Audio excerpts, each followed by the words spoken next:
Hey guys, so I'm going to be talking about in this video about my 18-week slash second trimester bump update, and I'm just going to be talking about how I've been feeling.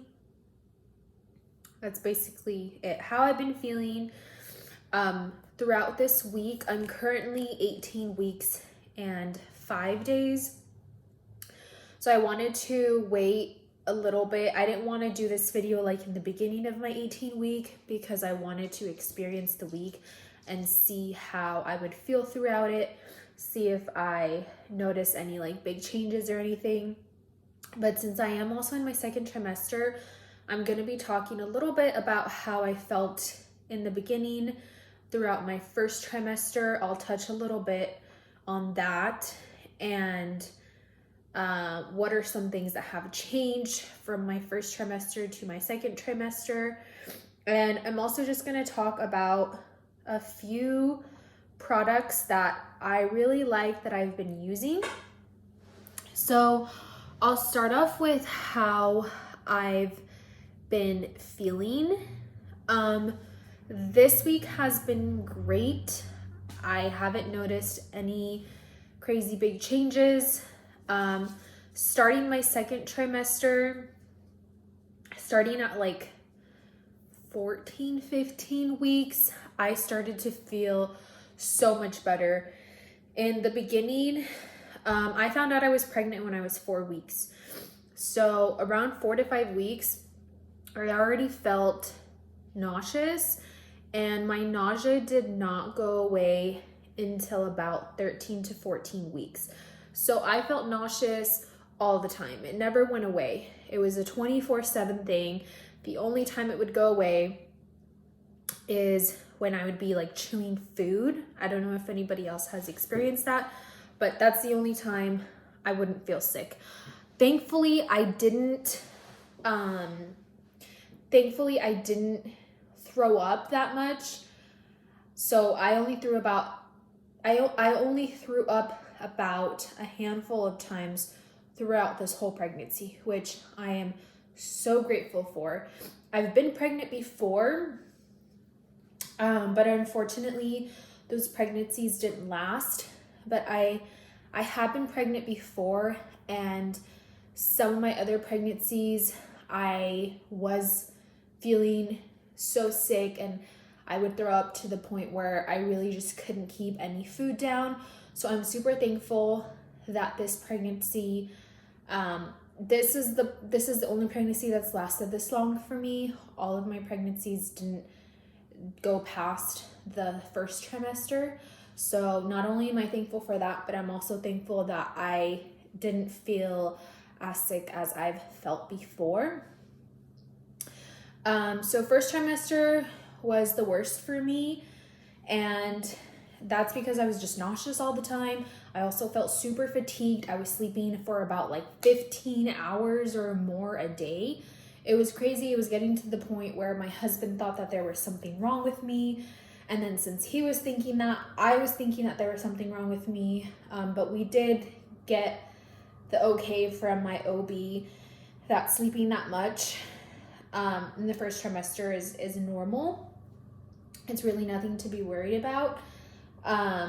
But starting at about 14 to 15 weeks, I started feeling like myself again. I was able to really get out of bed and walk, go outside, kind of just do my normal routine. In the beginning, all I did was just lay in bed. Like I really couldn't do anything else but lay in bed. I was so exhausted all the time. So I'm super thankful that that kind of subsided, and I just feel a little bit normal now. Some things that I have noticed starting my second trimester is I have to pee all the time, which I think that's pretty normal. Like I constantly have to pee. And then I noticed a big belly growth at around 16 through this week. So when I was like 16 weeks, I really started noticing my belly get big. And then at like 17 weeks to 18 weeks, I noticed like a big belly growth. It was to the point where like I really couldn't suck it anymore. Like I could still hide it now if I wear looser clothing or I wear like a sweater. But if I wear like a tight fitting shirt or a dress, you can definitely tell that I'm pregnant now. Another thing, my second trimester, let's see, something that started my second trimester was every time I sneeze, I pee myself a little bit. And every time I sneeze, I get like this horrible cramp, like where my uterus is or like my lower belly. I don't know if anybody else experiences that, but every time I sneeze, it doesn't last that long. It's really fast, but every time I sneeze, I get like this crazy cramping feeling in my stomach. Like it hurts really, really bad. And let's see what else. I occasionally get really horrible lower back pain.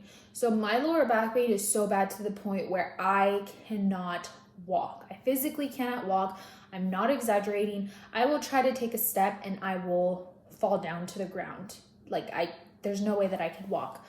So something that has helped me, because I deal with that occasionally, having a exercise ball, where exercise in general is going to be good for you whether you're pregnant or not, but having an exercise ball, like just bouncing on it and just doing like little exercises really does help my back. Also, having a belly band, having that extra support, since your belly is growing so fast, especially during the second trimester, it's gonna grow really fast. So just having that extra support helps me a lot. That belly band, it's like a lifesaver. So if you don't have a belly band and you're feeling a lot of discomfort, like in your belly area, like your lower belly or your back, I would really recommend getting a belly band. I got mine from Amazon and they're really not expensive. You don't need to get a super fancy one. I also got my exercise ball from Amazon.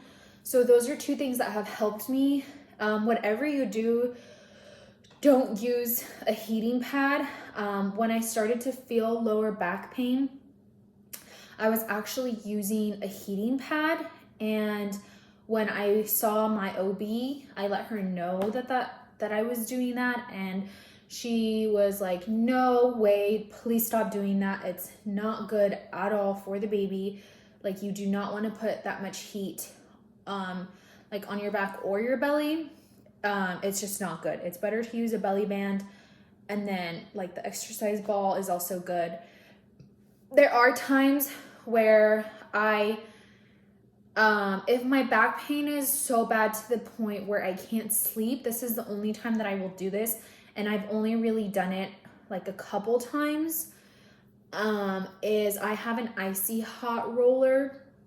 So if I can't sleep, I can't fall asleep, then I will put some of that on my lower back, or I will just take a Tylenol. So that's that. My doctor did say it's safe for me to take a Tylenol if I ever get like migraines or I have really bad back pain. She said it's fine to take that. I've only had to do that, like I said, just a couple times. But if it gets so bad to the point where it's like debilitating to where like I really can't sleep, or it's just like really bothersome, then I will do one of those two things. Other than that, like when it comes to feeling, I'm trying to think of like anything else that I've felt. I just recently, yesterday, my husband bought a pair of leggings on Amazon, like those pregnancy leggings, because even my normal leggings are getting a little bit too tight, and I feel like I'm like squishing my baby because my belly is growing. So I feel like I need to buy actual maternity clothes now. Like I need to start. I can still fit in my clothes. It's not that big of a deal, but I feel like I would be more comfortable with maternity clothes. So I don't know, it's different for everybody. Like some people need to buy maternity clothes earlier, or sometimes people don't need to do that at all. But for me, starting like this week, I really have noticed, like I just keep noticing like a bigger growth in my belly. Another thing I've noticed is like my breathing. It's not hard. It's like, how do I explain it? Like my breathing is just really fast and I just get exhausted for really doing nothing. Like I'll just walk from my room to the garage and I'll just like be like out of breath. And even just talking right now, I feel out of breath. And I also think it doesn't help that I'm very congested all the time. So it's really hard to breathe from my nose. I've noticed that when I sleep, I have to sleep with my mouth open, and I've never had to do that. I've always slept perfectly fine at nighttime with my mouth closed. And then ever since I've been pregnant with all the congestion, I have to sleep with my mouth open. So that's something else that I've noticed.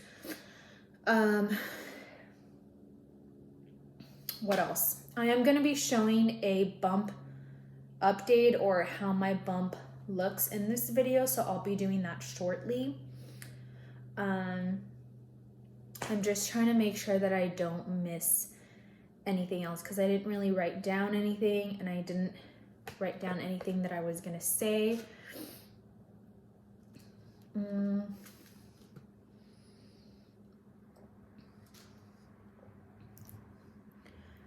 Yeah, I don't have any crazy weird cravings. I know a lot of people talk about like having these like crazy cravings to where if they don't get that food, they're literally gonna kill somebody if they don't get it right away.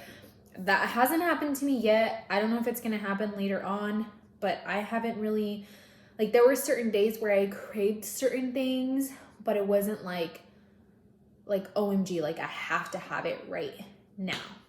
So I don't know if everyone goes through that. That hasn't happened to me yet.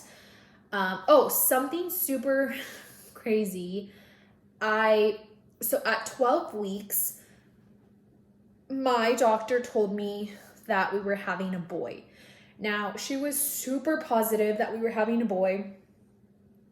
I told her, like, when she showed us the pictures and she told us, like, do you see that little nub there? And she told us why she thought it was a boy. I was like, well, since it's so early, could it change? And she was pretty positive that it was a boy at that point, even that early on. So, like, even just that early, we were just expecting to have a boy. And then my most recent ultrasound was this week, my 18th week. I went, and it was another doctor, and she did an ultrasound. It was like the anatomy scan ultrasound. And this doctor told us that it was a girl. And when my regular doctor also came in after that doctor did the ultrasound, and we asked her, and we're like, can you just confirm that we're having a girl, because we thought we were having a boy? And she kind of just looked over the pictures that the other doctor had taken, and she was like, well, from this angle, it does look like it's a girl, but we're not 100% sure. So I had already bought some clothes, some boy clothes, which I went to go return, because at this point, we don't even know. So we actually, the next day after I had that ultrasound, we made an appointment to try and get a 4D ultrasound. I made the appointment. Apparently, it was too early to do a 4D. The technician basically said that she could check the gender. She could do an ultrasound for the gender, but it would just be a 2D. They don't really recommend doing a 4D ultrasound because the baby doesn't have enough fat, so it's just not gonna look, the baby's not gonna look good. It's basically gonna look like an alien still, like skeletal, kind of looking. So we were just like, okay, whatever, let's just do a 2D. We just want to do the gender reveal ultrasound, which is what they like. There's like specific places that do these ultrasounds that are just more thorough, and the appointment is a little bit longer because that's all they're focusing on, is they're focusing on trying to figure out if it's a boy or a girl. So we did that the next day, and the technician did say that it was a girl. But I am to the point where like I don't know if I should believe that or not, because I don't want to go to like my 30-week appointment and have them be like, oh, it's a boy. So I'm just like, I'm just going to wait, basically. I'm just going to wait until like 30 weeks, and I'm going to go get a 4D and then just have them like reconfirm again. I feel like I would feel more comfortable doing that. But has this ever happened to anybody else? Like, I know I hear stories where there's people that they're told that they're going to have a certain gender throughout their whole pregnancy, and then they give birth and they're like, oh, it's not a girl, it's a boy. So, I mean, it doesn't really matter. I hope the only thing I care about is my baby being healthy, but I just don't want to be told one thing and then like buy a bunch of things and kind of waste money, and then I can't return certain things. Like, that would kind of suck. So I'm kind of not buying any clothes right now, and if I do, it's probably just going to be gender neutral clothes. Before I end the video, I'm just going to quickly go over some things that I've been using. For stretch marks, I use these things every single day. And I know for a fact that these things work because even before I was pregnant, I had stretch marks on my inner thighs from like working out a lot. And then I stopped working out and then I worked out again. So like my legs expanded and got small like really fast. And I started using this. So I'll use this in the shower. And then after I get out of the shower, I will put this all over my body. And I already know that these things work because they've helped minimize the appearance of the stretch marks I have on my inner thighs. I don't have any stretch marks anywhere else, but just to try and prevent, I do this routine every time I take a shower. So I'll do this, like I said, in the shower. I'll rinse a little bit off in the shower, and I won't rinse everything off completely, but just like the excess that's on my skin. And then I'll put this right after, and I'll put this all over my body.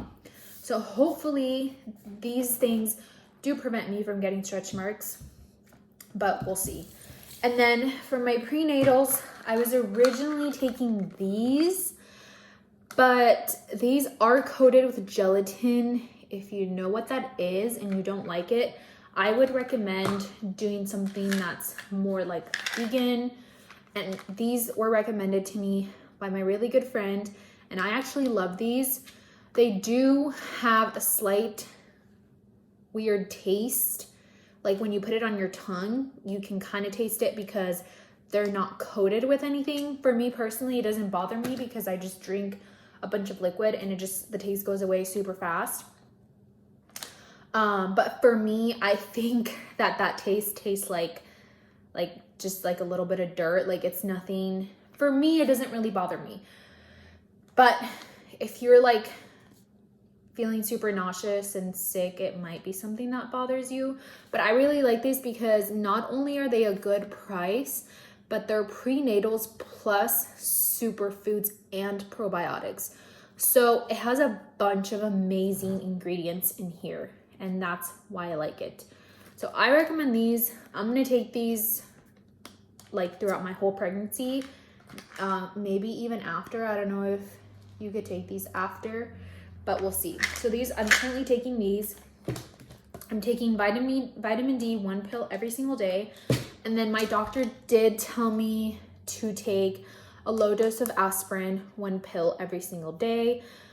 She has told me to take this because I have history with miscarriages. So she says that this helps with the blood flow throughout my body and the blood flow going through the placenta. So I am taking one every single day, and that's it. That's all I wanted to go over regarding like any products that I'm using. But that's pretty much it for this 18-week / second trimester update. I hope you guys enjoyed the video, whoever watched the video. And if you did like it or you found it useful, please give it a thumbs up. I am new here, so liking the video and subscribing would really help me out. But other than that, I will see you guys in the next video. Bye. So I'm back. I forgot to show my bump. So let me show you guys. So this is 18 weeks and 5 days. So this is with my tights on. And I'm not sucking it in at all. I'm just like letting it all hang. And I'll put my tights down. My starting weight was 120 before I was pregnant. I'm not too sure. I haven't weighed myself recently, but I have gained quite a bit of weight. But this is 18 weeks and 5 days. So that's the front and then the side. So there you go.